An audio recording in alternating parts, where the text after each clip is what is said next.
Bueno, comenzando, claro, primero por la fractura de clavícula. Estas vendrían a ser unas lesiones relativamente comunes que representan entre el 3 al 10% de las fracturas de adultos y aproximadamente el 35% de las fracturas de la cintura escapular.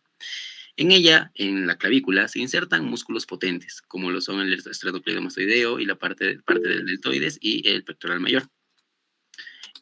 Cuando la clavícula se rompe, se altera el equilibrio de estos músculos y los fragmentos se desplazan en la dirección de tracción correspondiente a estos músculos. Inmediatamente por detrás y debajo del cuerpo de la clavícula se encuentra la arteria y vena subclavias y los troncos nerviosos del plexo braquial que descienden hacia la cavidad axilar.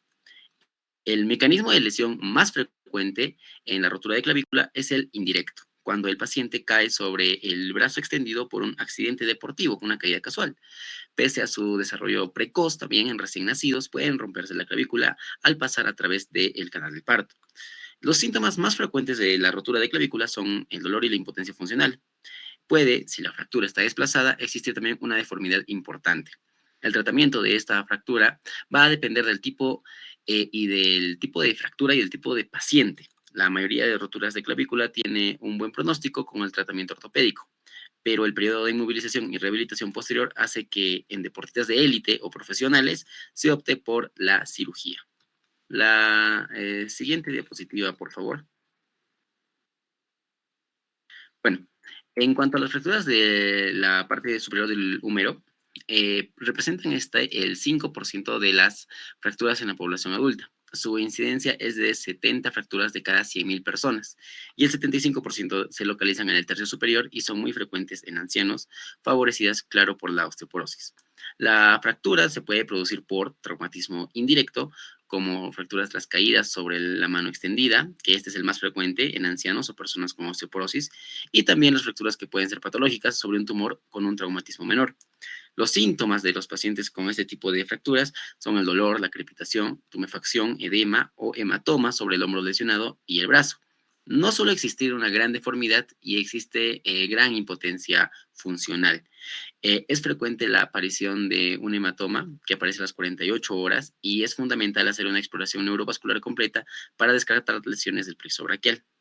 En cuanto a la clasificación de esta es importante debido a que es bastante amplia. La fractura en una parte, por ejemplo, con el tratamiento de esta primera va a consistir en la inmovilización con cabestrillo y se comienza con ejercicios pendulares a partir de 7 hasta 10 días. En cuanto a la fractura de dos partes, esta puede ser en el cuello anatómico y el cuello quirúrgico. En el primero, por lo general, se trata de manera quirúrgica, mediante la reducción cruenta y osteosíntesis en el paciente joven y mediante el reemplazo protésico en el anciano. En el cuello quirúrgico puede ser tratada de forma conservadora, como también quirúrgica. La primera, la conservadora, está justificada en fractura, en aquellas situaciones de fractura estable. Lo que se entiende por fractura estable es aquella en que los fragmentos se mueven como una sola unidad. La fractura en tres partes, estas son fracturas que por lo general son inestables debido a la acción deformante de los músculos que están en la zona. De allí que el tratamiento es en general quirúrgico, excepto en pacientes debilitados y que no toleran la cirugía. En la fractura en cuatro partes, esta tiene una pequeña incidencia de osteonecrosis que va del 4 al 35%. Aquí se trata con la reducción cruenta y osteosíntesis con placas, tornillos y cerclajes, y está justificada en pacientes jóvenes con buena calidad ósea. En pacientes de mayor edad está indicado el reemplazo protésico primario. En cuanto a la fractura y luxación en dos partes, el tratamiento es por lo general conservador, no obstante se deben de chequear los fragmentos después de la reducción, ya que de existir desplazamiento significativo se justifica la cirugía. Y en cuanto a la última clasificación, las fracturas articulares, en pacientes por debajo de 40 está justificada la reducción cruenta y osteosíntesis. Sin embargo, en pacientes ancianos con afección de la cabeza humeral es mayor al 40%, se requiere de reemplazo protésico. La siguiente diapositiva, por favor. Bueno, en cuanto a la luxación del hombro, suele tener un origen traumático, principalmente en pacientes jóvenes. Generalmente la cabeza humeral se desplaza hacia anterior, dañando las estructuras en la pared anterior-inferior. Y la principal estructura dañada en una luxación de hombro es el labrum articular. Durante la luxación del hombro se producen desgarros en la cápsula articular o desinserciones del borde escapular. Generalmente el diagnóstico se establece con la clínica, puede observarse la deformidad del hombro en charretera por el vacío creado por la luxación de la cabeza del húmero, quedando un hueco debajo del acromión. Además, puede haber un borramiento del surco delto pectoral. Puede palparse también y comparar con el brazo sano el vacío de la cabeza y la sensibilidad cutánea de la cara posterior externa del deltoide y mitad superior del brazo debe hacernos de pensar en este tipo de lesión. En cuanto a sus posibles complicaciones, estas pueden ser neurovasculares por luxación del hombro, complicaciones del manguito rotador por luxación de hombro aguda y complicaciones de partes blandas y óseas por luxación, claro, de hombro. La siguiente, por favor.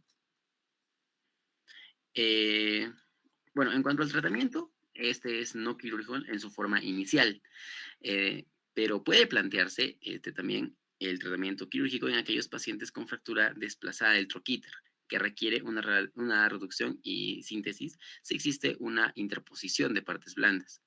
Eh, bueno, aquí podemos ver el método hipocrático de luxación del hombro, que se localiza con el enfermo en la cama boca arriba, una tracción progresiva y suave del brazo, colocando en rotación externa.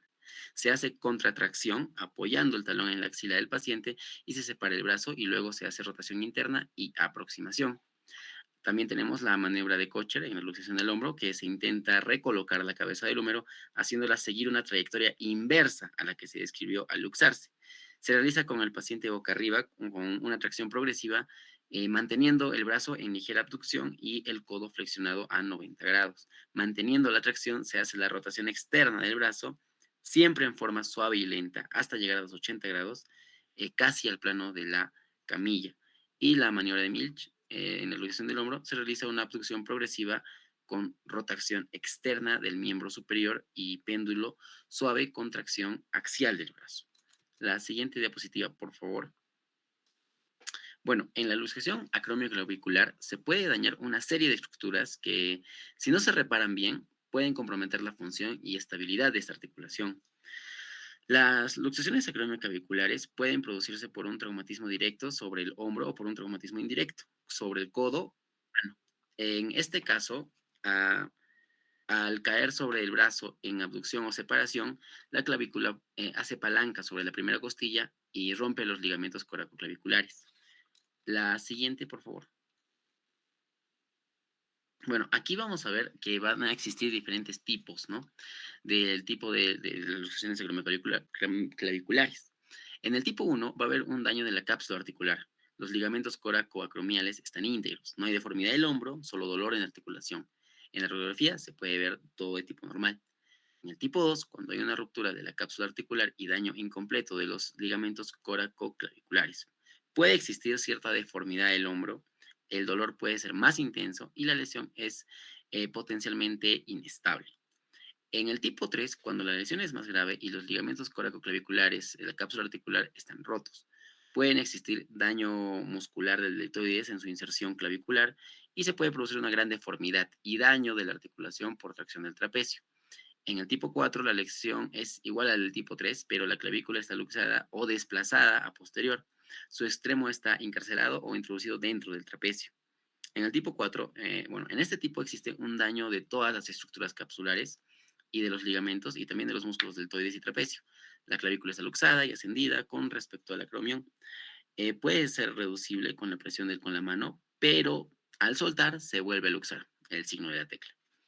Y en el tipo 6, esta es muy rara, existe una luxación anterior, la clavícula se coloca por detrás del tendón conjunto del coracobrachial bíceps y se puede producir por un mecanismo combinado con abducción forzada. La siguiente, por favor. En cuanto al tratamiento, el tratamiento de la luxación acromioclavicular del tipo 1 y 2 es el tratamiento ortopédico. En general, el brazo en cabestrillo, medicación, hielo, analgésicos, antiinflamatorios, medidas físicas seguidas, claro, de fisioterapia. En el tipo 1 puede bastar con 1 a 2 semanas de tratamiento, en el tipo 2 con 2 a 4 semanas. Para el tratamiento de la luxación acromioclavicular tipo 3, puede hacerse tratamiento sintomático en pacientes de baja demanda física durante 3 a 6 meses con inmovilización o tratamiento quirúrgico en trabajadores manuales y deportistas de alta competencia. Cuando queremos tratar la luxación acromioclavicular 4, de tipos 4, 5 y 6, se suele indicar la reconstrucción quirúrgica, reparando músculos y ligamentos. Hay múltiples operaciones descritas y a día de hoy no se ha demostrado superioridad de unas sobre otras. Se realizan reparaciones y pastillas tendinosas, reparación con tornillos, alambres e incluso la resección del extremo externo de la clavícula. Bueno, eso sería todo por mi parte y le doy pase a mi siguiente compañero. Muchas gracias. Doctor, compañeros, buenas noches. Continuando con la exposición, ahora vamos a empezar a hablar sobre la luxación esternoclavicular. Este tipo de luxación va a ser poco común, ¿no? Generalmente se va a presentar en jóvenes menores de 23 años. Se va a presentar generalmente como lesiones visarias y que podrían recuperarse con un tratamiento conservador, ¿no? En cuanto a la epidemiología, estos va a ser causado generalmente por accidente de tráfico, ¿no? Y, eh, y también puede ser causado en realizar, ¿no? Deporte. En cuanto al mecanismo de lesión, puede ser un traumatismo directo. Esto, ¿de qué manera, no? Puede ser un choque frontal con una fuerza que va a ser dirigida hacia atrás, o si no, por un mecanismo indirecto. Y en este caso, el muñón del hombro va a ser comprimido y va a ser empujado hacia adelante. Entonces, la fuerza resultante va a tender, ¿no? A desplazar la clavícula hacia atrás. Generalmente, este tipo de luxación, el tratamiento que sugiere va a ser conservador, ¿no? Esto por medio de reducción cerrada y posterior inmovilización, ¿no? De la extremidad afectada. Siguiente diapositiva, por favor. Ahora vamos a pasar a hablar sobre la ecografía de las roturas del manguito rotador. Como sabemos, el manguito de los rotadores va a estar conformado por los músculos, ¿no? El supraespinoso, el infraespinoso, el redondo menor y el subescapular y sus tendones, ¿no? Y en cuanto a la funcionalmente y patológicamente se puede agregar, ¿no? El tendón de la porción larga del bíceps. Es importante recordar esto, la función del manguito rotador. Esta va a tener, ¿no? Que va a ser, ¿qué es lo que va a hacer? Va a centrar la cabeza del húmero en la glenoides y va a realizar los movimientos de abducción y los movimientos de rotación externa. Entonces, las lesiones que se puede presentar en el manguito rotador van a ser de diferente manera, ¿no? Pueden ser que se pueda ver una rotura de varios de los tendones que conforma esto, que esto se le denomina como lesión total, o puede ser que no solo se lesione uno, ¿no? Que se le considera como una lesión parcial. Eh, en cuanto a las ecografías, nos dice que va a tener una sensibilidad del 91 al 95% y una especificidad del 90%. Los objetivos principales de la ecografía va a ser ver, ¿no? Realizar el diagnóstico diferencial y principalmente ubicar la causa de dolor, ¿no? En alguna de las estructuras, ya sea anatómicas, ¿no? Del manguito rotador. Siguiente diapositiva, por favor. Ya, ahora vamos a pasar a hablar sobre las roturas parciales de los tendones del manguito de los rotadores. Eh, por ejemplo, en la imagen podemos observar una ruptura parcial del tendón del supraespinoso, ¿no? Ahí, como podemos observar, esta imagen va a corresponder, ¿no? Va a haber una discontinuidad focal de las fibras que estos van a producir lo siguiente: defecto hipoecoico en la superficie bursal, un defecto hipoecoico en la superficie cartilaginosa, un defecto hipoecoico intrasustancia y el patrón de cogenicidad va a estar mezclada. También la línea hipoecoica en el tendón y la línea ecogénica en el tendón, y el tendón va a estar adelgazado focalmente, no en este caso que es parcial. Y si va a ser crónica, entonces bueno, perdón, si va a estar el tendón en espesor grueso, entonces va a ser crónico. Ujú. Siguiente diapositiva, por favor. Ya, ahora sobre las roturas totales de los tendones del manguito de los rotadores. Aquí, por ejemplo, la rotura aquí se va a deber al roce que va a haber del tendón hacia el acromión, ¿no? Y también va a ser esto en algunos casos degenerativo. Esto se va a clasificar en 4 tipos, ¿no? Según la rotura, de tipo C1, C2, C3 y C4. Ahí en la imagen podemos ver la rotura también del tendón del supraespinoso, pero esta ya va a ser una rotura, no, aquí vemos eso y bueno, también recordar en esta parte que muchas de estas roturas van a ser asintomáticas, ¿no? Y entonces, por eso, generalmente la población no se va a dar cuenta, ¿no? Y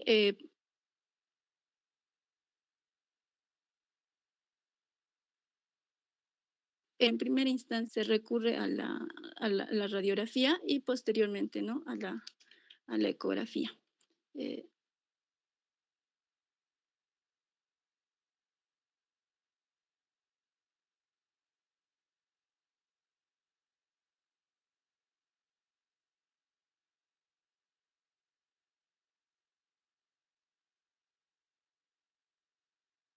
Pues Gracias, de no, paso el desde la compañero. inserción supermúsculo pectoral mayor hasta las crestas supracondilias del húmero. Ahora vamos a ver que estas representan en más o menos el 3% de todas las fracturas y el 20% de las fracturas propias del húmero. Pero también a estas pues se resuelven con un tratamiento incrépito, ¿no? Siguiente, por favor.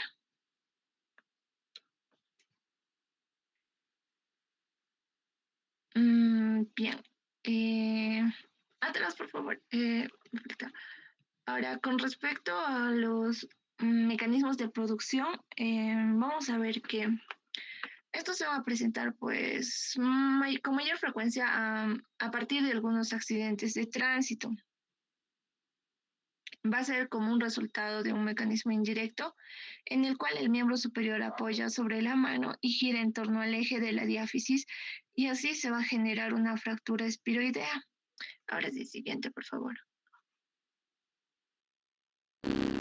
Con respecto a los factores de estabilidad, em, vamos a ver que el húmero pues presenta, ¿no?, sus inserciones musculares que son bien potentes, como por ejemplo la del pectoral mayor, el deltoides, el braquial y el tríceps. Ahora, con respecto a las fracturas oblicuas largas del tercio proximal de la diáfisis, vamos a ver que van a generar una reducción del fragmento proximal.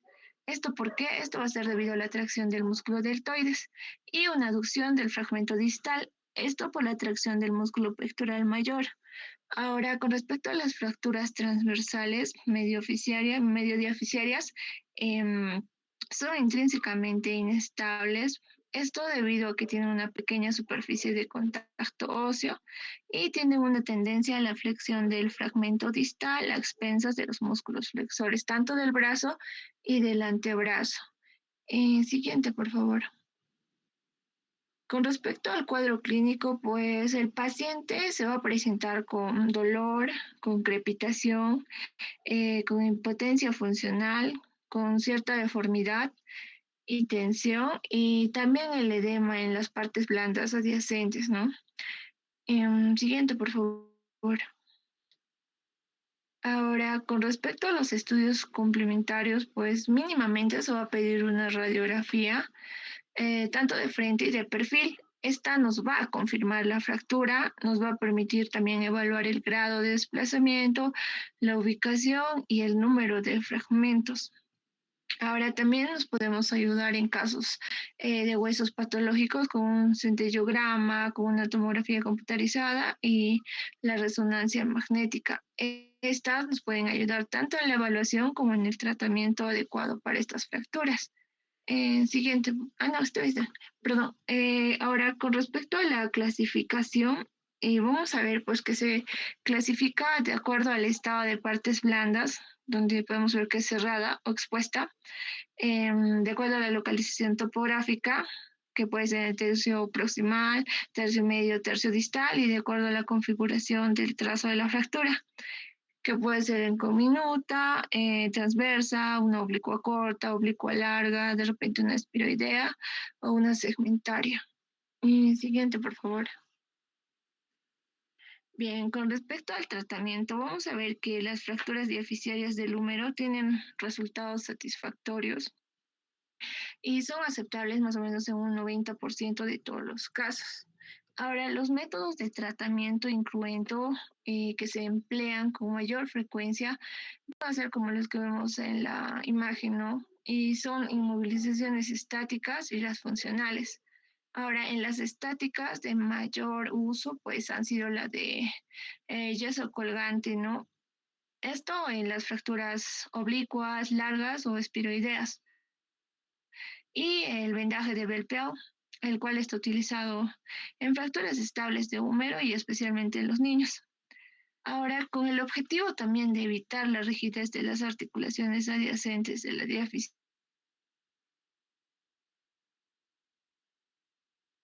Siguiente, por favor.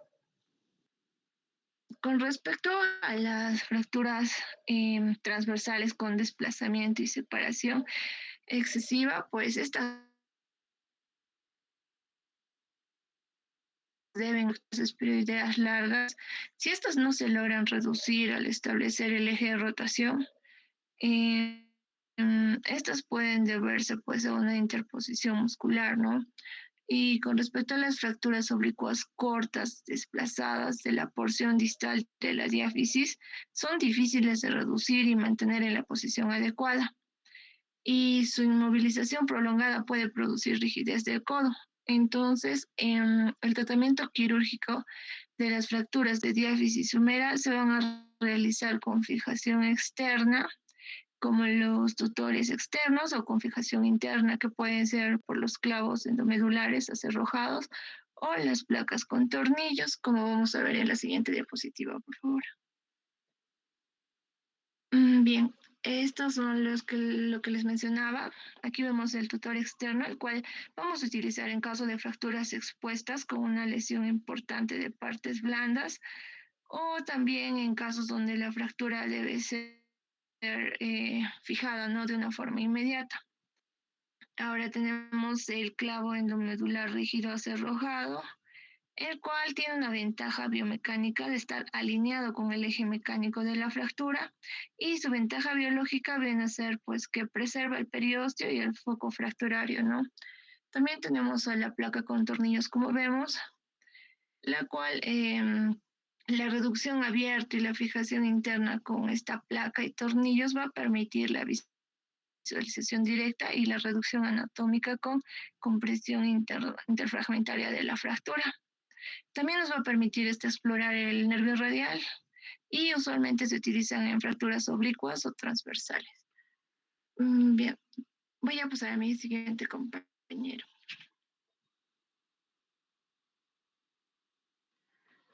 Bueno, vamos a hablar a pasar a hablar de las lesiones del codo. Siguiente diapositiva, por favor.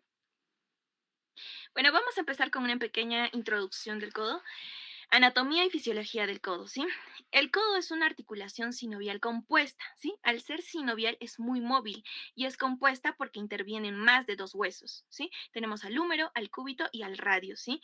Y está conformado por tres articulaciones: la articulación húmero radial en rojo, la articulación húmero cubital en verde, la articulación radio cubital proximal, ¿sí? Ahora, la articulación húmero-radial se da entre el cóndilo humeral y la cabeza del radio, ¿sí? Esta articulación es de tipo condilia o elipsoidal y puede hacer los cuatro movimientos: extensión, flexión, supinación y pronación, como ven en la imagen. La articulación húmero-cubital, que está en verde, se da entre la tróclea humeral y la cavidad sigmoidea mayor, ¿sí? Es una articulación troclear o articulación en bisagra, ¿sí? Entonces, nos va a permitir solo dos movimientos: flexión y extensión. Y la articulación radiocubital proximal está entre la cabeza del radio y el cúbito, ¿sí? Es una articulación trocoide o articulación en pivote, ¿sí? Es una articulación uniaxial que nos va a permitir dos movimientos: la rotación interna y rotación externa, ¿no? Supinación y pronación. Siguiente diapositiva, por favor.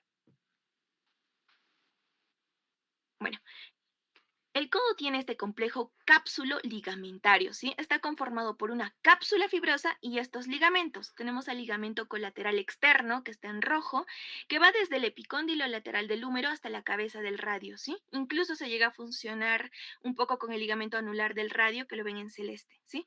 Ahora tenemos el ligamento colateral interno medial, que está en verde, que va desde la epitróclea del húmero hasta el cúbito, ¿sí? Se inserta desde la apófisis coronoides y va hacia la parte posterior buscando el olecranon. Y por último tenemos al ligamento anular del radio, que está en celeste, ¿sí? Esto es importante. Se une a la cápsula fibrosa por arriba y por debajo al ligamento colateral externo e interno, ¿sí? Se une muy débilmente al cuello del radio, ¿sí? Y es por esto que es muy fácil que la cabeza del radio se salga de su lugar, ¿sí? Puede haber luxación, sobre todo en los niños a los cuales les jalan muy fuerte el brazo. Siguiente diapositiva, por favor. Ya, continuando con la pequeña introducción, ahora pasamos a qué pasaría si es que se nos presenta una lesión del codo. ¿Qué vamos a hacer? Empezamos con el examen clínico, ¿no? Entonces, iniciamos con el interrogatorio, donde el paciente debe describir cuál fue el mecanismo de lesión. Después pasamos a la inspección y acá nosotros debemos buscar alteraciones visibles, si hay asimetrías. Siempre debemos comparar el codo que está dañado con el codo contralateral, ¿sí? Con el codo sano. Ver los movimientos, si están presentes los movimientos de flexión, extensión, pronación y supinación de forma activa y si hay dolor al realizarlos.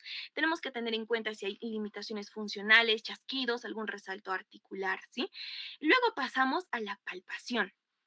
Ahora, palpación de qué? De las principales prominencias óseas. Tenemos, por ejemplo, ahí en imagen al olecranon, a la epitróclea y al epicóndilo, ¿sí? En extensión van a estar estos tres en una misma línea horizontal como en imagen. Y si lo colocamos en flexión, van a formar un triángulo isósceles, que puede cambiar cuando hay una lesión traumática, como ven en imagen, el triángulo de Wetter, que es una subluxación de la cabeza de radio, ¿sí? ¿Cómo nos damos cuenta? Cuando inmediatamente distal al epicóndilo se puede palpar la cabeza radial, donde se evidencia su contorno durante el movimiento de pronosupinación, ¿sí?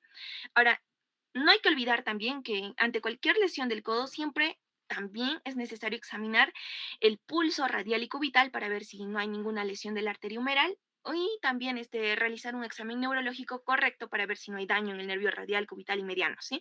Ahora pasamos a los exámenes complementarios. Tenemos a la radiología, que puede ser de frente en extensión y perfil en flexión, que nos van a mostrar la lesión en sí, ¿sí? Si es que nos va a mostrar la integridad de todos los elementos óseos, si hay fracturas, luxaciones o luxofracturas. También puede haber tomografía computarizada, que esto en el caso de que las fracturas tengan o involucren la superficie articular, ¿sí? Esto nos va a brindar mayor detalle de la conminución, cuántos fragmentos hay, ¿de acuerdo? Y puede también realizarse la resonancia magnética, ¿sí? Esto es limitado ante un traumatismo agudo del codo, ¿sí? Puede ser de utilidad para evaluar el cartílago articular, fracturas ocultas o lesión de las partes blandas. Siguiente diapositiva, por favor. Bueno, ya después de esta breve introducción, ahora sí vamos a pasar a las fracturas y luxaciones del codo en el adulto, que son 4. Siguiente diapositiva, por favor. Vamos a empezar con la primera, que es la fractura supraintercondilia del húmero distal. Esta es el 2% de las fracturas del adulto, tiene una incidencia de 5.7 por cada 100,000 personas al año. Su mecanismo de producción va a ser por una carga axial con el codo en flexión menor de 90 grados, ¿sí? Si vamos a la mano derecha, vemos la clasificación AO o ASIF, que es la clasificación descriptiva de la extremidad distal del húmero, ¿sí? Esta las divide a todas las fracturas en tipo A, que son las extraarticulares, la tipo B, que son fracturas parcialmente articulares, y las tipo C, que son fracturas articulares. Ahora, ¿cuál es el tratamiento para esta fractura? Como vemos en imagen, el tratamiento Gold estándar es la reducción abierta y fijación estable con una utilización de placas y tornillos, cuyo objetivo va a ser la reducción anatómica de la superficie articular, la fijación estable del segmento articular y siguiente imagen, ¿puedes hacer clic? Ya. Ahora veamos al siguiente tratamiento, que es la artroplastía total, ¿sí? Como ven en la imagen, esto es para fracturas con conminución articular severa. Esto se da en pacientes mayores de 65 años y con demanda funcional limitada. Siguiente imagen, por favor. Ya. Ahora, también puede haber el tratamiento de inmovilización enyesada, que son las fracturas no desplazadas. También puede haber cabestrillos, que es en el caso de los pacientes añosos que están con un mal estado clínico. Siguiente diapositiva, por favor. Ya, ahora pasamos a las fracturas del capitellum o eminencia capitata del húmero. Esta afecta a la superficie articular involucrando el capitellum humeral. ¿Sí? Es el 1% de las fracturas del codo, porque son poco frecuentes. Suelen presentarse en personas de edad avanzada con un hueso osteoporótico. ¿Sí? Es el 6% de las fracturas del húmero distal y representa el 17% van a estar asociadas a la lesión del complejo ligamentario lateral. ¿Sí? Su mecanismo de producción es una fractura de baja energía producida con el codo en flexión e impacto de la cabeza radial. Sí, han sido clasificadas en dos, por ejemplo, la tipo uno que es la de Hane-Heital, que es la fractura de capitellum con una lesión pequeña porción de la tróclea. Luego tenemos la tipo 2 que es la de Kocher-Lorenz, que es la lesión osteocondral del capitellum, y la tipo 3 que ya es mucho más grave. Pero de hecho hay una clasificación mucho más bonita que tiene una utilidad pronóstica, que es la clasificación de Duberly. ¿Sí? Como lo ven en la parte inferior derecha, este tipo de clasificación la divide en el tipo 1, que es una fractura del capitellum con una leve extensión a la tróclea, el tipo 2, que presenta la fractura del capitellum y la tróclea, pero completos, y el tipo 3, que presenta una fractura y disociación del capitellum y de la tróclea también. ¿Sí? Ahora, en cuanto al tratamiento, bueno, la primera opción es la extirpación del fragmento del capitellum, ¿sí? Como ven en imagen. Esto se da en el caso en donde todos los estabilizadores del codo estén intactos y la tróclea humeral está indemne, ¿sí? Ahora, si no es este caso, pues se hace una reducción abierta y de fijación, ¿sí? Se colocan clavos. Y ya si es muy extremo, pues se recurre a la prótesis de codo, en esto los pacientes mayores de 65 años. Siguiente diapositiva. Eso sería todo por mi parte. Doctor, buenas noches, compañeros, buenas noches. Voy a continuar ahora con las fracturas de olecranon. Estas son fracturas frecuentes que generalmente son causadas por una caída directa sobre el codo y en este caso el fragmento proximal suele desplazarse en sentido proximal por el músculo tríceps. En este caso, la clasificación más utilizada es la clasificación de la clínica Mayo, que las clasifica en tres tipos. La tipo 1, que es la no desplazada, aunque puede haber, ¿no?, cierto grado de impactación articular, como es la tipo 1B. La tipo 2 es la desplazada, pero con estabilidad del codo. Eh, en este caso tenemos dos tipos, la fractura 2A, la tipo 2A y la tipo 2B. La fractura tipo 2A son fracturas articulares simples y pueden tratarse mediante fijación con compresión, mientras que la fractura tipo 2B presenta conminución articular y puede ser necesaria la fijación con placa. Y en la tipo 3 son desplazadas con inestabilidad del codo. En este caso son fracturas y luxaciones de codo. En cuanto a las características clínicas, esta se comprueba primero si hay heridas o un desgarro en la dermis, principalmente sobre el borde subcutáneo del cúbito, y también se puede palpar un fragmento desplazado y un defecto en el hueso, ¿no? Ahora, en cuanto a las características radiográficas, tanto en las radiografías anteroposteriores y lateral del codo, es muy importante la posición del fragmento distal del olecrano. Ya que el fragmento proximal está desplazado en sentido proximal por el tríceps, pero el distal puede permanecer congruente con la tróclea. En la imagen en la imagen radiográfica podemos observar una fractura tipo 2A de Mayo. Siguiente, por favor.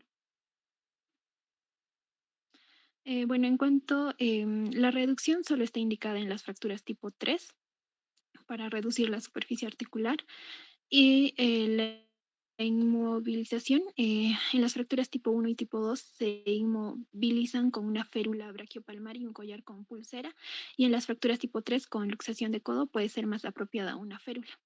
Ahora, en cuanto al tratamiento no quirúrgico, es recomendado solo en las fracturas tipo 1 y en las fracturas tipo 2A.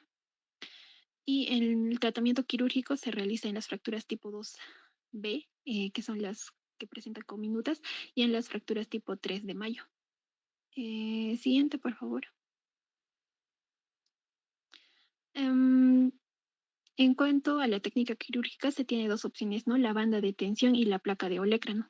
La banda de tensión se realiza en la tipo 2A, que es, en este caso, estas fracturas pueden tratarse mediante una banda de tensión con agujas y alambre.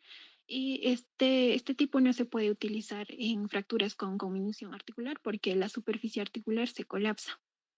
Y en este caso se realiza la placa de olecrano, que lo utilizamos en la tipo 2B y en la tipo 3. Ya que si hay conminución articular, el efecto de compresión de la banda de tensión en la superficie articular produce generalmente un acortamiento y una pérdida de la congruencia articular, por lo que es más apropiada una fijación con la placa. Siguiente, por favor.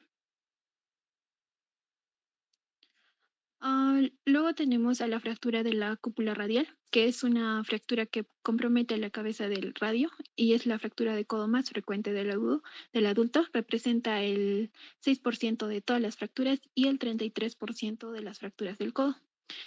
En este caso, la clasificación de Mason es la más utilizada.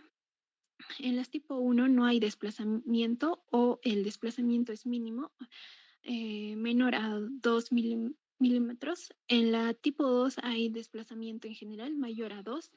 En la tipo 3 son conminutas o multifragmentarias. Y se ha agregado la lesión tipo 4 en la que una luxación húmero-cubital acompaña la fractura de la cúpula radial.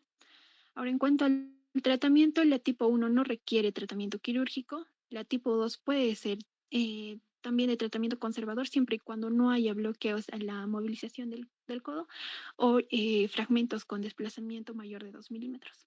Y en cuanto a la fractura tipo 3 y 4, son de tratamiento quirúrgico. Siguiente, por favor. Ya. Está también lo que es la luxación de codo, que por lo general esta se produce por se produce por una lesión deportiva o de alta energía en un adulto joven. Es poco frecuente en la infancia, ya que en la infancia es más frecuente una fractura supracondílea.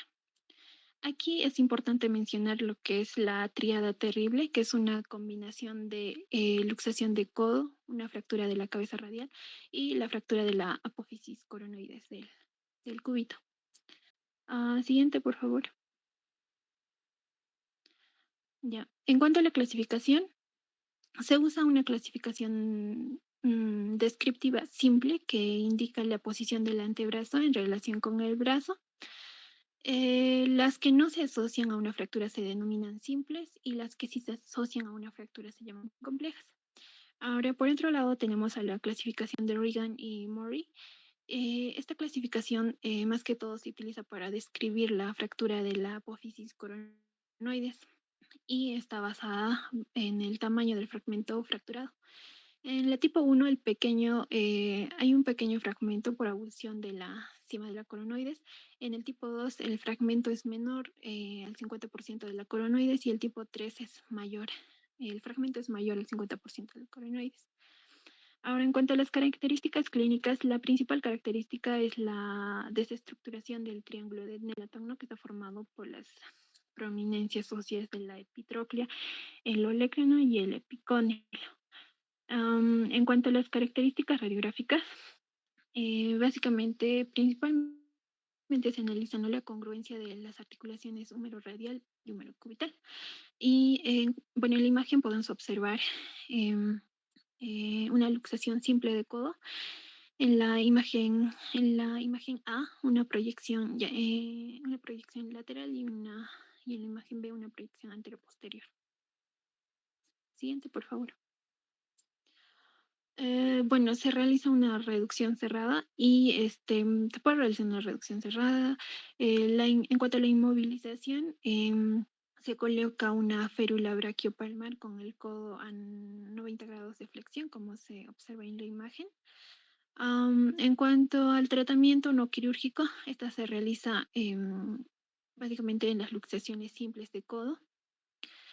Y el tratamiento quirúrgico en los casos en los cuales hay un redesplazamiento después de la reducción o en una luxación compleja de codo, sobre todo, ¿no?, cuando se presenta con la tríada terrible que había mencionado. Siguiente. Bueno, eso sería todo.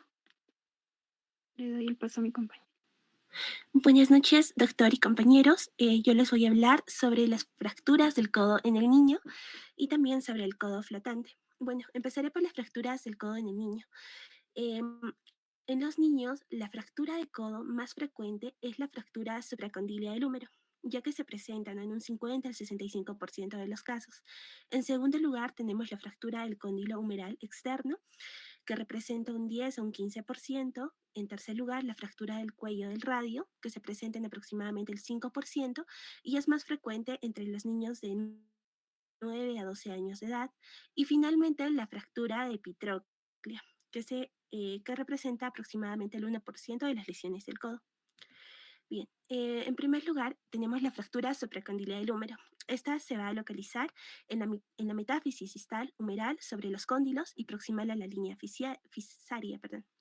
Esta se va a clasificar de acuerdo a su mecanismo de lesión, ¿no? Tenemos las fracturas por extensión y las fracturas por flexión, ¿no? Estas fracturas por extensión se van a producir por el codo, ¿no? O sea, por una caída con el codo hiperextendido y como pueden observar, representa el 95% de los casos. En cambio, las fracturas por flexión solo representan el 5%. Estas fracturas por extensión, Garland las va a clasificar en tres tipos. Tenemos la de tipo 1, que es sin desplazamiento; la de tipo 2 es una fractura angulada con cortical posterior intacta; y la del tipo 3, cuando la fractura está desplazada totalmente, sin contacto cortical posterior. El niño que va a presentar una fractura supracondilia del húmero no va a experimentar, ¿no?, dolor, impotencia funcional, también una deformidad más o menos osteosensible, también puede haber hematoma, ¿no?, que va a ser variable, y también puede presentar trastornos nerviosos. El tratamiento también se va a dar de acuerdo, ¿no?, a esta clasificación. Las fracturas de tipo 1 se debe realizar la inmovilización con yeso braquiopalmar con el codo flexionado a 90 grados y el antebrazo en posición neutra, ¿no?, durante 3 a 4 semanas.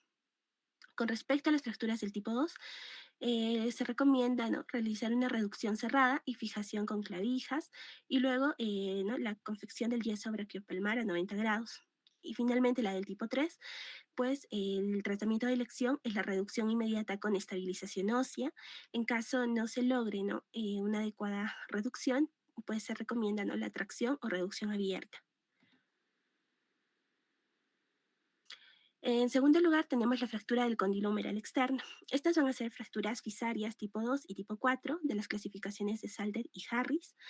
Y bueno, se van a producir por una fractura, ¿no?, en abducción o también por una caída sobre el olecrano.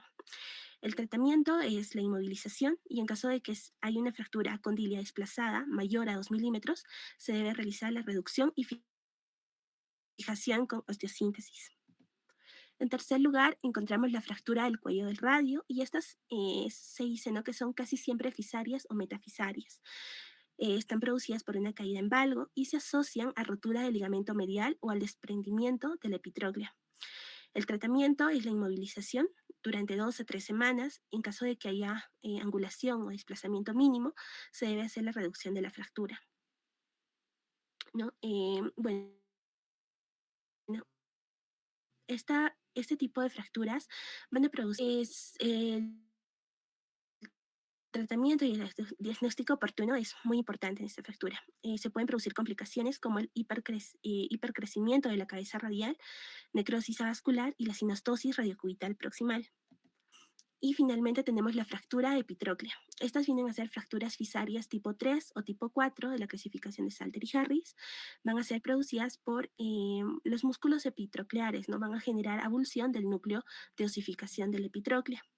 Watson y Jones las va a clasificar en 4 grados. Tenemos la de grado 1, que es sin desplazamiento; grado 2, cuando hay desplazamiento mínimo; grado 3, cuando hay una inclusión articular, ¿no?, es decir, la epitróclea está encarcelada; y el grado 4, cuando hay fractura asociada a luxación de codo. El tratamiento es la reducción abierta y fijación interna. En el caso del grado 3, se recomienda retirar el fragmento interpuesto, ¿no? Y finalmente, y las lesiones envejecidas, ¿no?, que se debe hacer la resección del fragmento y la reinserción de los músculos epitrocleares. Y bueno, con respecto al codo flotante o fractura flotante del codo, esta viene a ser un complejo traumático que está asociado, ¿no?, a fracturas del húmero distal y también a fracturas de los huesos del antebrazo, ¿no?, del cúbito y radio, de la extremidad del mismo lado.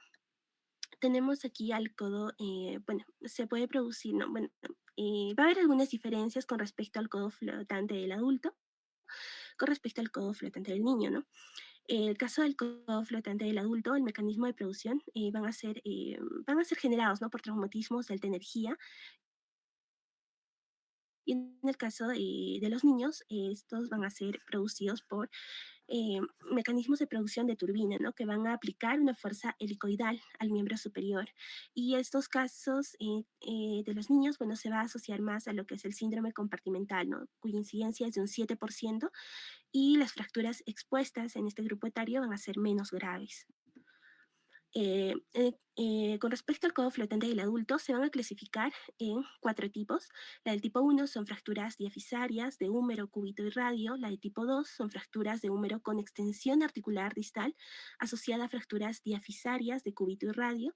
La del tipo 3 son fracturas diafisarias de húmero, fractura de cúbito y luxación radiohumeral. Y la del tipo 4 son fracturas diafisarias de húmero, cúbito y radio asociadas a luxación de codo. El tratamiento hace la fijación estable y temprana. En caso de que haya conminución, se debe aplicar un injerto óseo y si las fracturas expuestas son graves, se debe usar una fijación externa. Y con respecto al tratamiento del codo flotante del niño, estas se deben estabilizar focos fractuarios lo más pronto posible y ¿no? Realizar lo que es la osteosíntesis, ¿no? En este caso debe ser menos agresiva, por lo que podemos usar, ¿no? Clavijas de Kirchner y enclavijados endomelulares, ¿no? Y en el caso de niños mayores ya podemos usar lo que son las placas y tornillos. Muchas gracias, eso es todo por mi parte. Ok, doctor y compañeros, tengan ustedes una excelente noche. Continuando con la disertación del tema, voy a hablar acerca de las lesiones traumáticas del antebrazo, ¿no? Siguiente diapositiva. Bueno, se considera, ¿no? Lo que es en forma arbitraria, incluso que el límite proximal, ¿no? Lo que viene a ser del antebrazo va a pasar lo que es por la tuberosidad bicipital y el distal lo que es a 4 o 5 centímetros de la articulación de la muñeca. También se menciona, ¿no? De que la amplitud total del movimiento pronosupinatorio es de unos 180 grados y lo que es la cúpula radial está lo que es en el eje de movimiento, lo que es en la parte proximal y la cúpula lo que es en lo que es de la parte cubital, pues lo que es en la parte distal, ¿no? Lo que viene a ser del antebrazo. Alrededor de este eje va a ser lo que gira lo que es el radio sobre el cúbito y el cual está fijo lo que es en su articulación con la tróclea humeral. Es también, ¿no? Lo que es en el antebrazo donde se realiza lo que es el movimiento de pronosupinación que regula lo que es la orientación exacta, lo que es de la mano en el espacio y le va a permitir, ¿no? Cumplir sus funciones específicas, lo que viene a ser del antebrazo. Ahora, también debemos de mencionar, ¿no? Que en el tratamiento de las fracturas, nuestro objetivo principal vendría a ser lo que es la preservación de los movimientos, especialmente lo que es de la pronosupinación, el cual viene a ser el objetivo más final y importante, ¿no? Lo que es a conseguir en este tratamiento. Siguiente diapositiva. Y bueno, respecto a la clasificación, ¿no? Las fracturas deficiarias del antebrazo se van a clasificar lo que es según su localización. Vienen a ser fracturas del tercio superior, fracturas del tercio medio, fracturas lo que viene a ser del tercio inferior, y el cono, como su referencia se utiliza lo que es la curvatura radial. El tercio superior va a terminar donde comienza esta, y el tercio inferior va a ser donde comienza, donde finaliza en sí lo que es la curvatura radial, ¿no? En la siguiente diapositiva, eh, también, ¿no? Vamos a tener lo que es según el tipo de la fractura, ¿no? Respecto a la clasificación, la Association, ¿no? For Osteosynthesis, Association for the Study of Internal, en las siglas, ¿no? Lo que es la A o ASIF, va a clasificar, ¿no? Lo que es las fracturas, ¿no? Ya sea, por ejemplo, lo que es en la imagen A, podríamos decir, ¿no? Lo que es de trazo transversal, siempre lo que es de cada hueso, ya sea de ambos. En la imagen B podemos ver lo que son con un fragmento, lo que es en forma de mariposa, ¿no? Lo que es ya sea puede ser de uno de los huesos o ya sea de ambos. Y en la imagen C ya sean de distintas combinaciones o ya sean de fracturas completas, ¿no? Siguiente diapositiva. Bueno, vamos a usar lo que es el término decalaje, ¿no? Lo que viene a ser cuando en las fracturas del antebrazo, la parte proximal se ve lo que es en proyección de frente, mientras que la distal va a aparecer lo que es de perfil. En sí, ¿no? Lo que es cuando el trazo de fractura se ubica lo que es por encima de la inserción del pronador redondo, el segmento superior es llevado a lo que es a la supinación completa y el distal lo que es a la pronación total. Esto lo podemos observar lo que es en la imagen A. También, ¿no? Lo que es en esta figura la fractura está por debajo del pronador redondo y y hace que el decalaje sea menor. Esto podemos hacer lo que es en la imagen B, y también lo que es distalmente solo va a actuar lo que es el pronador cuadrado. Esto lo podemos ver, ¿no? Lo que es en la imagen C. Siguiente diapositiva.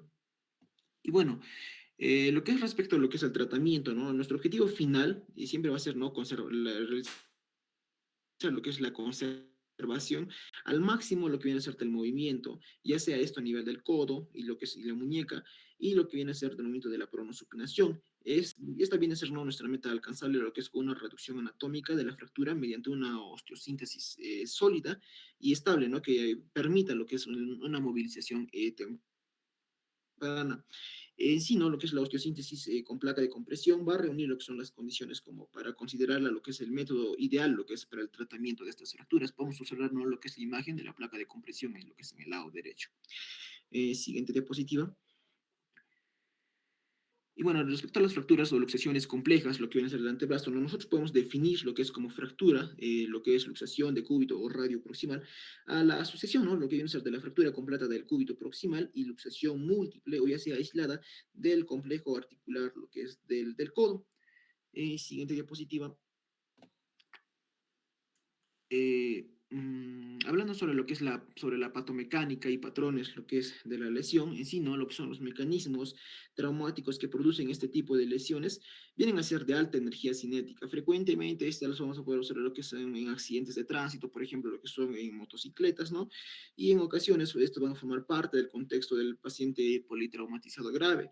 Ahora vamos a hablar también lo que es sobre de la lesión esencial de este complejo traumático, al cual vendría a ser, ¿no? Esta lesión esencial, lo que es la fractura cubital, la cual se clasifica de acuerdo con su localización, lo que es anatómica. También cabe destacar que el nivel metafisiario incluye lo que son los puntos de inserción distal de los ligamentos, ya sean laterales y mediales del codo, ¿no? Em, eh, bueno, en esta imagen podemos observar, ¿no? Que va a corresponder lo que es a la fractura epifisiaria, lo que es en la imagen 1, la fractura diafisiaria, lo que es en la imagen 2, la fractura metafisiaria en la imagen 3, y tanto la 4, la 5 y la 6 vienen a ser fracturas combinadas, ¿no? Van a haber fracturas completas, ¿no? Siguiente diapositiva. Bueno, respecto, ¿no? Lo que es a la luxación radiohumeral en sí va a constituir lo que es la lesión asociada más frecuente con disociación, ¿no? Radiocubital proximal o ya sea sin ella. En sí, ¿no? La combinación de la fractura cubital y luxación radiohumeral van a representar variedades, ¿no? Conocidas, como por ejemplo esta primera, la cual vienen a ser las fracturas de luxaciones transholocranianas, ¿no? Ya sean sin disociación radiocubital proximal, podemos observar la imagen A, lo que es una variedad anterior, y la imagen B, ¿no? Tiene una variedad posterior. Siguiente diapositivo. Aparte, ¿no? De otras de las variedades de la combinación de la fractura cubital y luxación radiohumeral, vamos a tener también lo que es la fractura, lo que es de Monteggia, ¿no? En la cual vamos a poder clasificar, ¿no? En 4 subtipos, ya sea una anterior, una posterior, lateral, y la imagen 4, ¿no? Una anterior con fractura agregada de radio, la cual en todas estas va a existir lo que es una disociación radiocubital proximal. En la siguiente diapositiva. Bueno, también no vamos a tener lo que es en las ilustraciones radiohumerales posteriores, que se van a acompañar, ¿no? Frecuentemente de fracturas de la cabeza de radio, como podemos observar en la imagen, ¿no? Y estas pueden ser desplazadas o no, y ya sean de trazos simples o ya sean con minutas, ¿no? Y ahí podemos observar lo que son las diferentes variedades de fracturas de lo que viene a ser de cabezas de radio. Siguiente. Ya respecto a lo que es a la evaluación clínica y diagnóstica, como en todo traumatismo, ¿no? De alta energía, se debe valorar lo que es la condición general, lo que viene a ser del paciente. Además, también debemos de evaluar lo que es el miembro afectado, que por lo general suele presentar lo que es un gran complejo secundario y deformidad, lo que es a nivel del codo. También va a ser importante descartar la presencia de lesiones neurovasculares, así como el desarrollo de un síndrome compartimental. Ya para el diagnóstico tenemos que tener en cuenta lo que es, tenemos que observar, ¿no? Lo que viene a ser el patrón lesional, la cual se basa en lo que son radiografías de alta calidad que incluyen ya lo que es la parte de lo que es del codo, antebrazo y muñeca, y también se puede utilizar, ¿no? Lo que viene a ser lo que es la tomografía computarizada multiplanar. En ciertas ocasiones también podemos utilizar lo que es la reconstrucción tridimensional de imágenes, ¿no? Y ya respecto a la resonancia magnética, esta más bien viene a ser de menor utilidad lo que es en el diagnóstico de esta. Simplemente esta va a aportar lo que son datos sobre lo que son las lesiones de las partes blandas. Hay que tener en cuenta también que los objetivos que debemos de tener, lo que es en nuestra evaluación clínica y diagnóstica, vendrían a ser lo que es la reducción anatómica de la fractura cubital, restablecer lo que es la congruencia y garantizar la estabilidad articular cubital humeral, y lo que es reconstruir o sustituir lo que es la cabeza del radio cuando esta esté fracturada, ¿no? Siguiente diapositiva. Y bueno, ya para terminar, ¿no? Observamos lo que es en esta imagen, lo que es la reducción y osteosíntesis, lo que es con una placa bloqueada, ¿no? A nivel retinal del olecrano, en una artroplastía, lo que viene a ser de la cúpula radial, lo que es la reparación ligamentaria lateral, ¿no? Lo que es con arpón. En sí, ¿no? Le va a ser muy importante lo que es lograr lo que es una reconstrucción estable para poder movilizar lo que es en forma temprana y controlada lo que es la articulación, pero se recomienda lo que se dice, ¿no? Proteger lo que es el codo de 2 a 3 semanas, ya sea con yeso o férula braquipalmar. Y dentro de las complicaciones que se tienen, ¿no? De las fracturas de luxaciones complejas, vienen a ser uno lo que es la artrosis y también podría ser lo que es la inestabilidad postraumática, lo que viene a ser del codo. Y bueno, eso viene a ser respecto a mi disertación, va a continuar lo que es mi compañero. Doctor, buenas noches, compañeros, buenas noches. Yo les voy a hablar de las lesiones traumáticas de la muñeca. Ya. Aquí vamos a ver dos principalmente, que son las fracturas del extremo distal del radio y las lesiones traumáticas del carpo. Comenzando con las fracturas del extremo distal del radio, estas fracturas van a constituir del 8 al 10% de todas las fracturas más comunes que se dan en el miembro superior, y el grupo etario mucho más afectado van a ser aquellas mujeres que se encuentran en la sexta década de vida.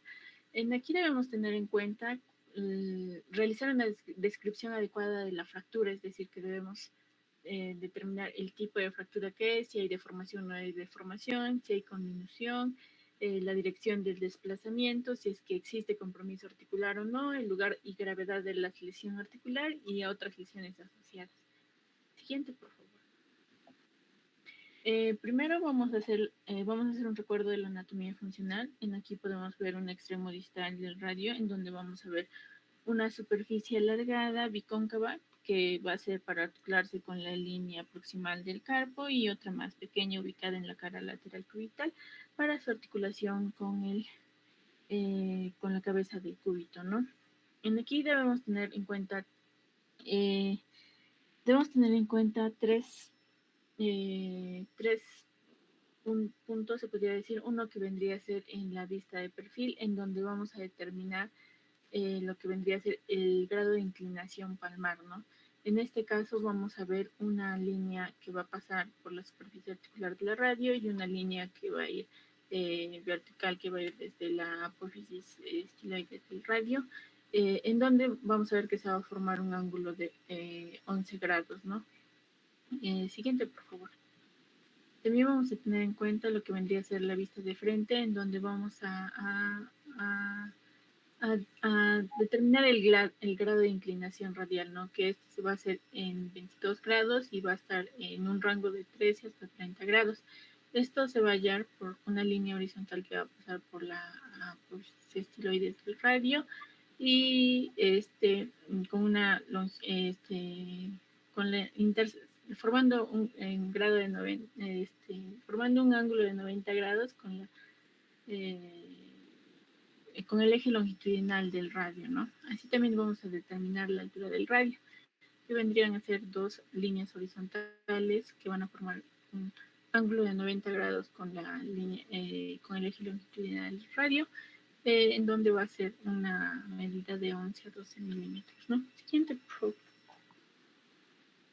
También vamos a ver que este complejo fibrocartilaginoso, que va a ser triangular, y los ligamentos tanto radiocubital, dorsal y palmar, que se van a extender entre la base de la apófisis estiloides del cúbito y el borde cubital de la superficie articular del radio, van a formar un complejo sistema articular de la muñeca.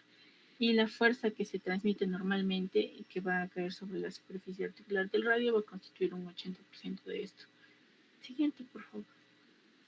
Ahora vamos a ver los mecanismos de producción y diagnóstico. Vamos a tener uno que vendría a ser un traumatismo de alta energía, que usualmente van a ser se va a ocasionar en los adultos jóvenes, y uno que es de traumatismos leves, que va a ser el grupo etario, va a ser los adultos mayores, ¿no? Siguiente, por favor. Ya. Aquí usualmente este tipo de fractura, que vendría a ser la fractura extramodistal del radio, se va a deber a una caída sobre la mano, ¿no? En dorsoflexión, en donde va a existir una conminución, en donde, que usualmente o más frecuentemente se produce en los 2/3 dorsales del radio. Esta se puede extender hacia la superficie palmar, y de esa manera estaríamos hablando de una fractura inestable, y en algunos casos se asocia con una fractura de la apófisis estiloides.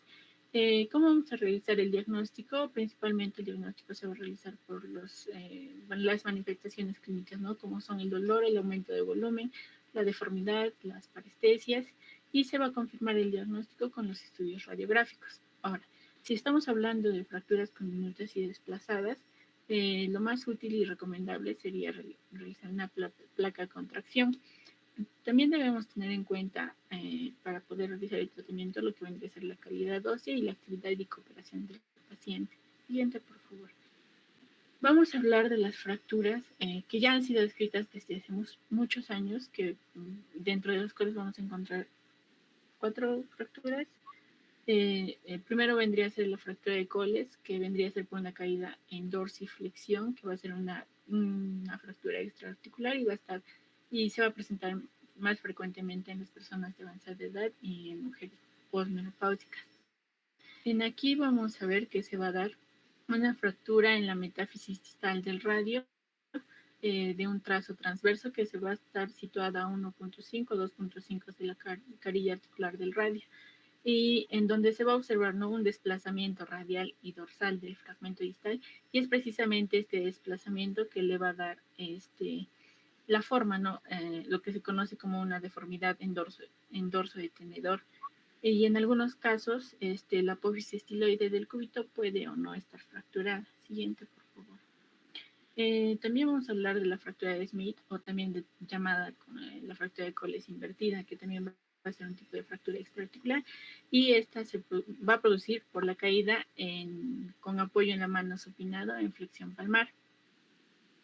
Y aquí se va a formar una angulación palmar y desplazamiento anterior respecto al antebrazo, y así como la fractura de Coles era en dorso de tenedor, en esta se va a conocer como la deformidad en palabra jardín. Siguiente, por favor.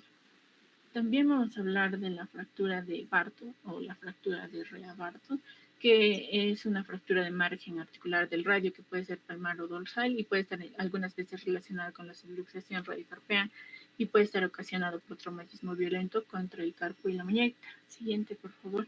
También vamos a ver la fractura de Barton o de Hutchinson, que es una fractura de trazo oblicuo articular, que va a comprometer la apófisis estiloides del radio, y en algunos casos puede estar relacionada con la lesión del ligamento escafoulnar.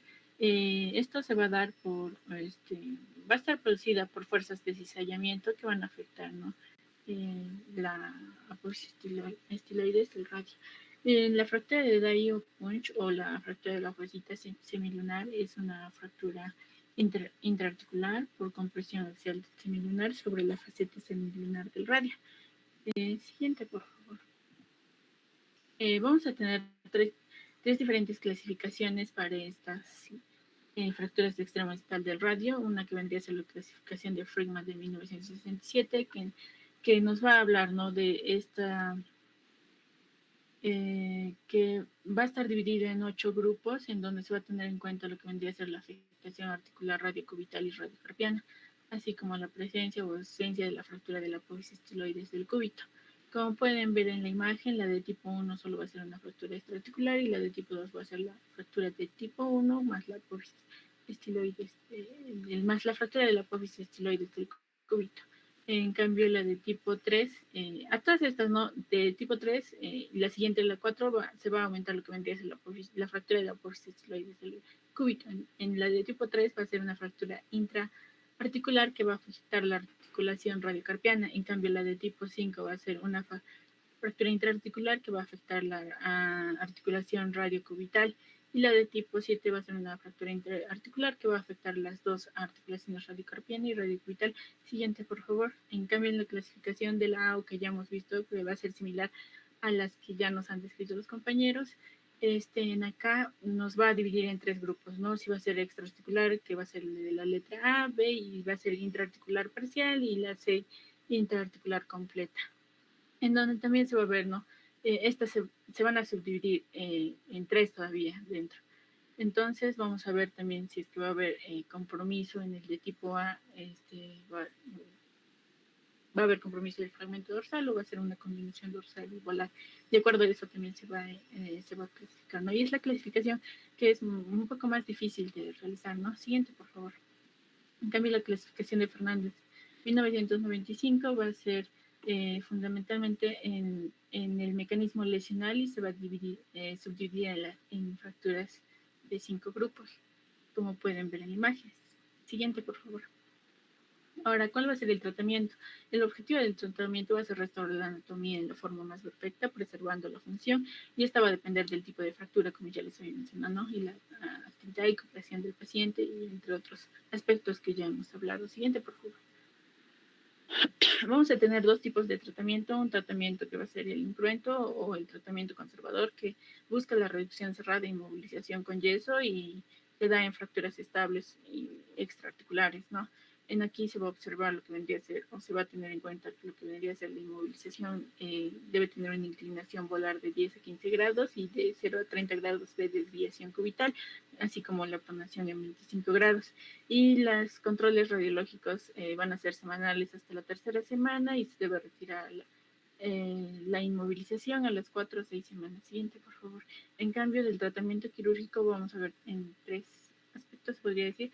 Uno que vendría a ser la estabilización con clavijas percutiáneas, y esta que va a estar indicada, como hemos visto en la clasificación AO, en las fracturas de tipo A2, A3, B1 y C1 y C2. Y en aquí se van a colocar alambres Kirchner en forma intrafocal con un ángulo de 45 grados desde distal hacia proximal en fracturas extraarticulares. Siguiente, por favor. Vamos a ver el tratamiento con estabilización con placas, donde se va a realizar en fracturas inestables intraarticulares con minutas y asociadas a osteoporosis. Va a tener unas placas de bajo perfil, es decir, que van a ser unas placas delgadas, y se va a usar con tornillos bloqueados. Siguiente, por favor. También vamos a tener la estabilización con tutor externo, que van a ser para fracturas metafisiales con minutas intraarticulares inestables o expuestas, que nos va a permitir preservar el largo del esqueleto obtenido por la reducción, ¿no? Va a proporcionar una estabilidad suficiente, y en algunos casos se puede realizar con una osteosíntesis o injerto óseo. Y el principio de acción se va a basar en el ligamento taxis. Siguiente, por favor. Algunas complicaciones que podemos tener van a ser tempranas o tardías. Dentro de las tempranas podemos encontrar lesiones en la piel, tendón, nervio, o hasta se puede producir un síndrome compartimental. Y dentro de las tardías va a deberse, ¿no?, a fracturas mal consolidadas, ya sean por un mal diagnóstico o un diagnóstico tardío, dolor, limitación del movimiento, pérdida de fuerza. También puede haber compresiones nerviosas, que en su mayoría van a ser del nervio mediano, lesiones tendinosas, lesiones en la articulación radiocubital distal, una distrofia simpática refleja, pseudoartrosis, que vendría a ser lo más común, y una inestabilidad carpiana por lesiones ligamentosas. Siguiente, por favor. Vamos a pasar a lo que vendría a ser las lesiones traumáticas del carpo, en donde acá vamos a ver en la imagen lo que vendrían a ser 2 arcos transversales y un arco longitudinal. Dentro de los arcos transversales vamos a tener un arco carpiano que va a estar articulado con el radio, y el arco metacarpiano con metacarpos, ¿no? Y el arco longitudinal, que se va a obtener cuando la mano esté en descanso, ¿no? En aquí se descubrieron fracturas y luxaciones en todos los huesos que forman el carpo, más solo vamos a mencionar 2 de ellos, que son los más frecuentemente se dan en caso de que haya lesiones, ¿no? Y aquí debemos investigar el mecanismo de producción, ya sea el dolor, formación, edema, limitación del movimiento o movimientos anormales que se realicen.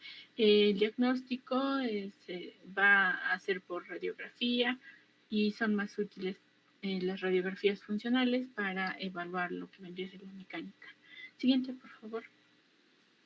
Vamos a tener las luxaciones del semilunar, así como las fracturas, la fractura del escafoides, ¿no? Las luxaciones del semilunar Esta se va a deber a una caída sobre la mano extendida, más va a ser diferente de la fractura de Colles, porque en aquí al caer se va a caer en una posición neutra, por lo tanto eso va a producir una ruptura de los ligamentos primarios del carpo, lo cual va a ocasionar que el hueso grande que está en contacte con el radio y de esa manera palanquea el semilunar y de esa manera va a tener una expulsión hacia adelante, por lo tanto va a ser una luxación del semilunar.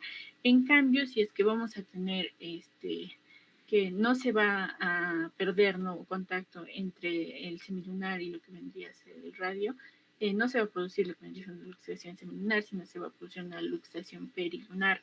La clínica básicamente es el edema, la limitación de movilidad de la muñeca y en algunos casos va a ser la parestesia o hipoestesias, ¿no? Por compresión del nervio mediano, y el diagnóstico va a ser por radiografía de frente y perfil, en donde se va a ver una relación, que el semilunar no va a tener relación con la epífisis distal del radio y el del hueso grande. Siguiente, por favor. Con respecto a lo que vendría a ser la fractura del escafoides, esta va a ser más frecuente en jóvenes y va a ser rara en los niños. Se va a deber a una caída con la muñeca en dorsiflexión de 95 a 100 grados y va a haber una desviación radial. Además, debemos de sospechar fracturas de escafoides en pacientes que ya hayan tenido fracturas anteriores y si es que haya dolor y edema en la tabaquera anatómica. También si es que hay dolor cuando se hace el puño cerrado o en la pronación contra resistencia y en la presión sobre la cabeza del segundo y tercer metacarpiano. El diagnóstico principalmente va a ser por radiografía de la muñeca de frente con el puño cerrado en desviación cubital para horizontalizar el escafoides y de perfil y en 2 proyecciones oblicuas. Hay en algunos casos que no vas a ver nada en la radiografía, por lo tanto podrías utilizar una tomografía o una resonancia magnética, pero como sabemos no contamos en todos sitios con estos. Entonces lo que se podría hacer, si estás pensando que es una fractura de escafoides, mantenerlo inmovilizado, ¿no? 15 días y luego vas a poder realizar otra radiografía en donde vas a ver un engrosamiento por la biosíntesis, ¿no? A nivel de donde se ha dado la fractura, digamos. Ahora, el tratamiento puede ser conservador, de acuerdo al tipo de fractura del escafoides. Por ejemplo, aquí vamos a tener una clasificación de las fracturas del escafoides con respecto a la dirección, ¿no? De la línea de la fractura con el eje longitudinal del escafoides. Vamos a tener un trazo oblicuo horizontal que va a ser una fractura estable, un transversal que va a ser también una fractura estable y un trazo vertical que va a ser inestable. En las 2 fracturas estables se recomienda un tratamiento conservador y en la inestable ya se recomendaría un tratamiento quirúrgico. Dentro de las complicaciones, la más frecuentemente vendría a ser la pseudoartrosis y dentro de otras complicaciones menos frecuentes la necrosis vascular del polo proximal y una fractura de mal consolidada. Va a continuar, compañero. Doctor, compañeros, tengo muy buenas noches. Continuando, vamos a hablar sobre fracturas y luxaciones de la mano. Siguiente, por favor. Bueno, nos menciona que del 100% de las fracturas del esqueleto, el 10% van a estar relacionados a lo que es falanges y metacarpianos, pero la mayoría de veces de esas fracturas no se toma en cuenta, ya que la mayoría de personas las consideran triviales, ¿no? Por ende, no hay un tratamiento adecuado y por eso, bien, ¿no? Inmovilizaciones prolongadas a la rigidez sin tratamiento. Ahora, primero, siguiente, por favor. Primero hablaremos de las fracturas de la falange distal. Estas se pueden, vamos a ver 2 tipos, ¿no? Aquellas que van a tener un traumatismo directo y aquellas que van a producirse por abulsión. El primero, los de traumatismo directo, estas van a estar causadas por un aplastamiento y con el desplazamiento, ¿no? De los fragmentos de grado variable, como se puede ver en la imagen. Aquí no se van a efectuar maniobras de reducción. En caso de que exista, eso en caso de que exista, ¿no? Un hematoma. Atención. Y generalmente estos son en aquellos hematomas subunguiales, ¿no? Siguiente, por favor. Después tenemos la avulsión del dorso de la base de la tercera falange. Esta es la más importante. Está provocada por la tracción del tendón conjunto distal del aparato extensor de los dedos. como podemos ver en la primera imagen, ¿no? Esto va a ser a consecuencia de un traumatismo axial de la interfalángica distal y en extensión. Va a provocar, ¿no?, el arrancamiento del dorso de la base y de la tercera falange. Ahora, este traumatismo también nos va a determinar la ruptura de las fibras tendinosas y gracias a esto se va a provocar la deformidad conocida como el dedo en martillo, como se puede ver en la imagen, y que va a conducir a una imposibilidad para realizar la extensión activa de lo que es la interfalángica distal, ya que esta es, bueno, esta es esta va a tener la causa del traumatismo, ¿no? Además nos menciona que en más del 90% de estos casos, el tratamiento es el uso de la férula en extensión en la interfalángica distal y solo nos va a indicar cirugía cuando se comprometa más del 33% de la superficie articular. Esto cuando existe si es que existe, ¿no?, una subluxación palmar de la falange distal, ¿no? Siguiente, por favor. Ahora, hablemos de la abulsión de la inserción del tendón del flexor profundo. Aquí puede incluir lo que es, ¿no?, un fragmento óseo o no, como se puede ver en la primera imagen. Requiere sí o sí un tratamiento quirúrgico para su reinserción. Ahora, como se puede ver en la segunda imagen, ¿no? Siguiente, por favor. Ahora hablaremos de las fracturas de la falange media y proximal. Estas fracturas van a corresponder a lo que son a los huesos largos, ¿no? Y también se debe tomar en cuenta las direcciones de estos trazos que van a tener las fracturas, que van a, que van a ejercer a nivel del tercer. Bueno, las tracciones que van a ejercer los tendones flexores y extensores sobre los fragmentos óseos. Por ejemplo, ¿no? Digamos, tenemos una fractura a nivel del tercio medio, como se puede ver en la primera imagen, y de la segunda falange, ¿no? La tracción llevada a cabo por el flexor superficial nos va a conducir a que el fragmento proximal a la flexión, ¿no? Y la ejercida por el aparato extensor, el fragmento distal a la extensión. Entonces, los trazos pueden ser variados y queda a criterio del cirujano si es que eh, l- la evaluación ya, bueno, esto lo va a evaluar el cirujano para ver la estabilidad de la fractura, ¿no? Es decir, si se va a utilizar una férula metálica o yeso o, o, ay, o el uso de, ¿se acuerda? O el uso de una fijación ósea, como se puede ver en la segunda imagen arriba, ¿no? Ahora, lo más común es que se use lo que es la osteodesis, pero esto se va a ver en relación a la necesidad, ¿no? Podría efectuarse una osteosíntesis con tornillos o placas y tornillos. El siguiente, por favor. Eso sería parte de mi tema. Le doy decir a mi compañero. Bien, ya casi para terminar. Empecemos con las fracturas de metacarpianas. Siguiente. Clasificación. No, las fracturas metacarpianas se van a clasificar de acuerdo con los criterios de la AO y de la OTA, con los códigos que ya explicaron mis compañeros, ¿no? En este caso, como está en la mano, empieza con 7 y como son metacarpianos, le sigue un 7 también. Se coloca la letra A si es extraarticular, la letra B si es intraarticular parcial y la C si es intraarticular completa o con minuta. El 1, 2 y 3 subsiguiente corresponde a si es proximal, en la diáfisis o distal. Siguiente. Este es un ejemplo, por ejemplo, se pone 7, 7 porque es de metacarpo, A porque es extraarticular, 1 porque es proximal y punto 1 porque es una fractura simple. Siguiente. Estas son fracturas de metacarpianos que serían 77 B1.1 y 77 C1.3. Siguiente. Ahora, acerca de los mecanismos de lesión, hay de dos tipos. Estos pueden ser directos e indirectos.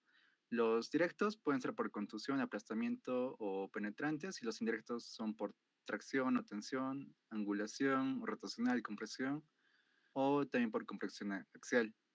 Ahora, respecto a la radiología, para el caso de los metacarpianos se va a tener que solicitar tres proyecciones, de frente, lateral y oblicua. La proyección oblicua va a revelar desplazamientos periarticulares que no se pueden ver de frente o de perfil. Y solicitar una tomografía es raro, pero se puede hacer cuando haya sospecha de hundimiento de superficie articular. Siguiente. Ahora pasemos a las pautas de tratamiento.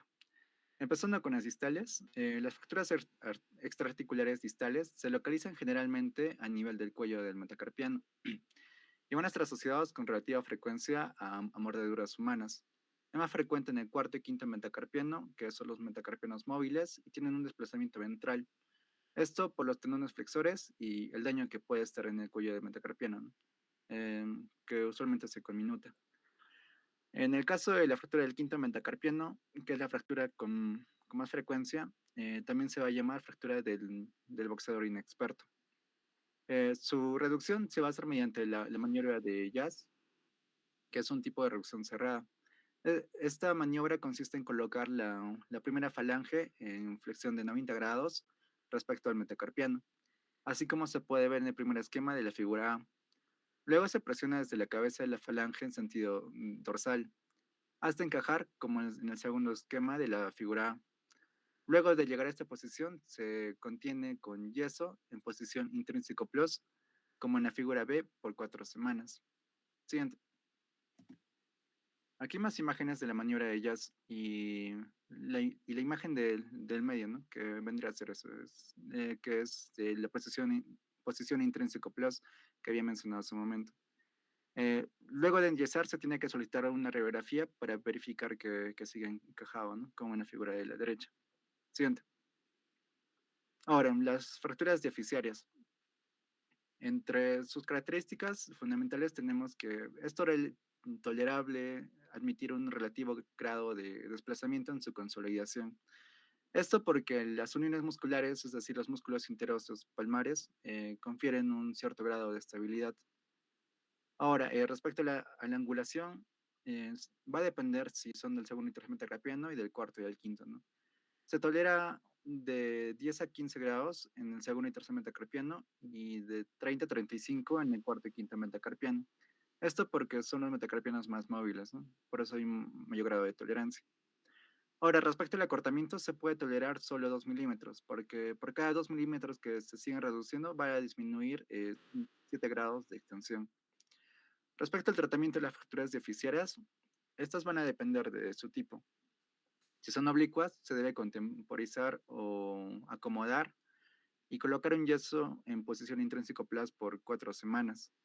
Si son fracturas transversales, se puede hacer una osteosíntesis con alambres de Kirchner, ya sea anterógrado o retrógrado, como en imagen inferior. Si son múltiples, es decir, varios metacarpianos, también se puede hacer una osteodesis. Y si son espirales u oblicuas largas, se debe hacer una reducción abierta o se debe indicar cirugía formal, si es que hay una rotación. Cabe resaltar que el tratamiento elegido puede variar de cirujano a cirujano, ya que la literatura no muestra diferencias significativas entre un abordaje y otro. Siguiente. Bueno, respecto a las fracturas basales, estas van a ocurrir con frecuencia en el cuarto y quinto metacarpiano. Esto por consecuencia de un golpe con puño cerrado. Raramente van a ocurrir en el segundo y tercero. El tratamiento es una reducción manual, pero como no suele ser suficiente, se asocia con una osteodesis retrógrada. Ahora, las fracturas del primer metacarpiano o del pulgar merecen una mención especial. De estas, las más importantes son las intraarticulares, ¿no? También hay extraarticulares, pero las intraarticulares son, de acuerdo a la clasificación de Green, las más importantes. Es por ello que tienen sus epónimos, ¿no?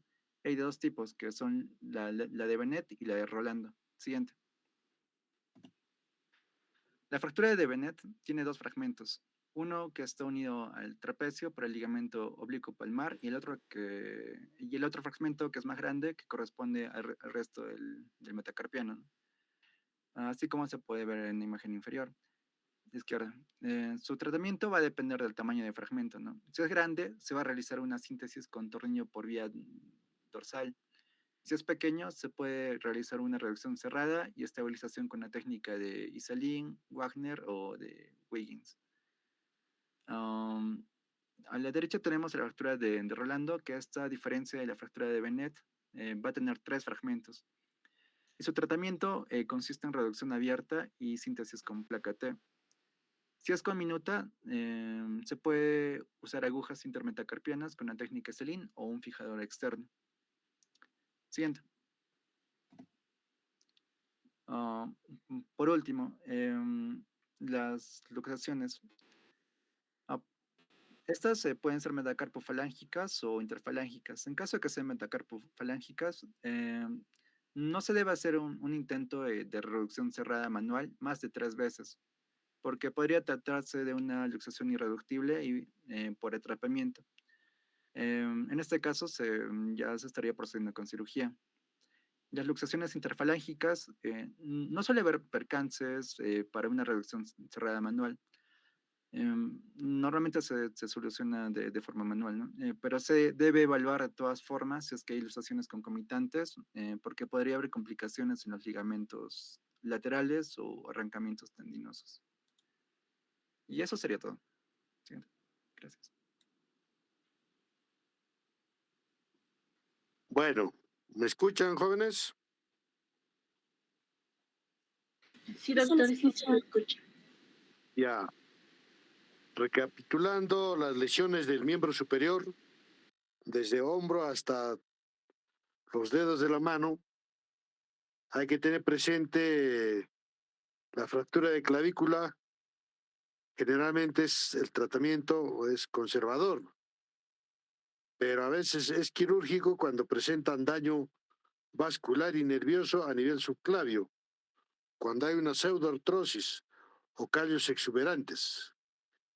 Las fracturas de escápula, las lesiones que comprometen el cuerpo y el cuello quirúrgico, y el acromión y la apocoracoides. La fractura de apocoracoides, en cambio, se produce por mecanismo indirecto. Clínicamente existe dolor y limitación funcional. El tratamiento es mayormente conservador. En el húmero, las fracturas, el mecanismo de producción generalmente está relacionado con las caídas. Hay fracturas de troquíter, de troquín, y para eso hay que tomar siempre una radiografía. La luxación acromioclavicular es frecuente por caídas. En esto hay que tener siempre presente el signo de la tecla. En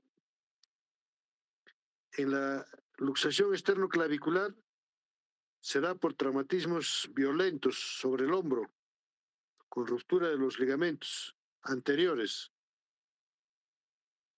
La luxación escapulohumeral es frecuente, el más del 50% se presenta en personas mayores de 18 años.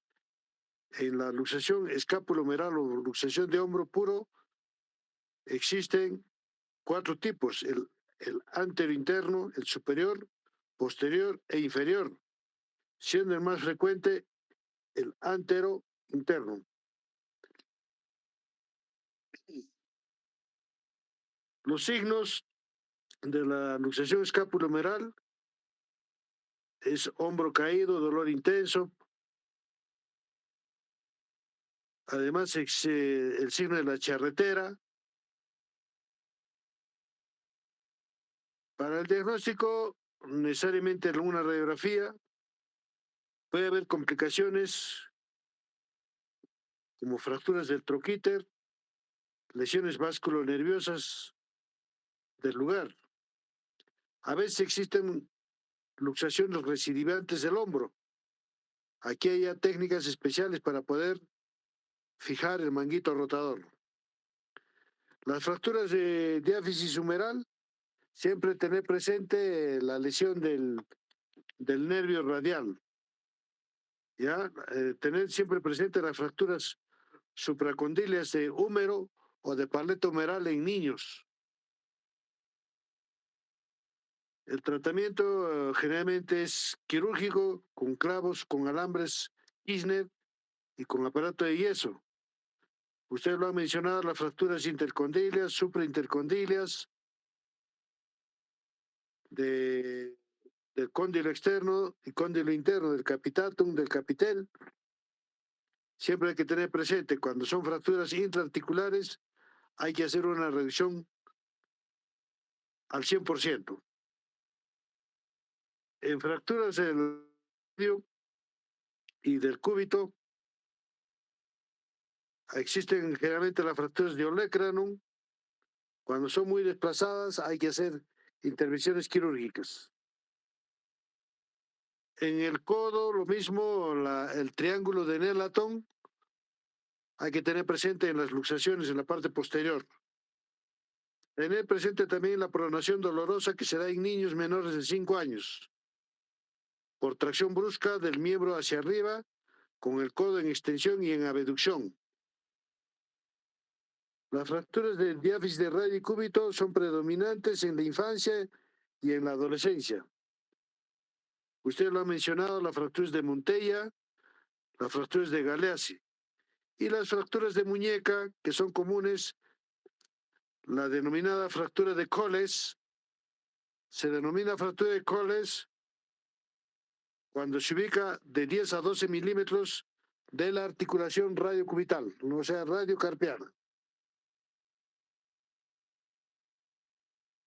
Clínicamente, ya lo han dicho ustedes, existe deformidad, limitación, impotencia funcional y el dorso de tenedor.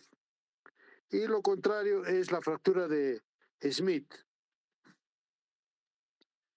Bueno, existen luxaciones, fracturas de mano, más que todo tener presente la lesión por caída, la lesión de la dama traidora o del escafoides. Lo más temible es la necrosis, que ustedes lo han dicho, del polo proximal. En todo sentido, ahora si hay necrosis, hoy en día también tenemos a la mano prótesis o sea, se recambia cuando falta el escafoides. Todas las lesiones de los metacarpianos, de las fracturas, luxofracturas, luxaciones de los dedos, de las interfalángicas, hay que hacerlo, como se dice, de emergencia. A veces ya vienen pacientes con enfermedades de larga data y es un problema, y ya pues la recuperación también trae problemas. Repásenme las lesiones vasculares, repásenme las lesiones nerviosas, repásenme qué es la mano caída, qué es la mano en garra, la mano del predicador. Es todo, jóvenes. Buenas noches. Buenas noches, doctor. Gracias.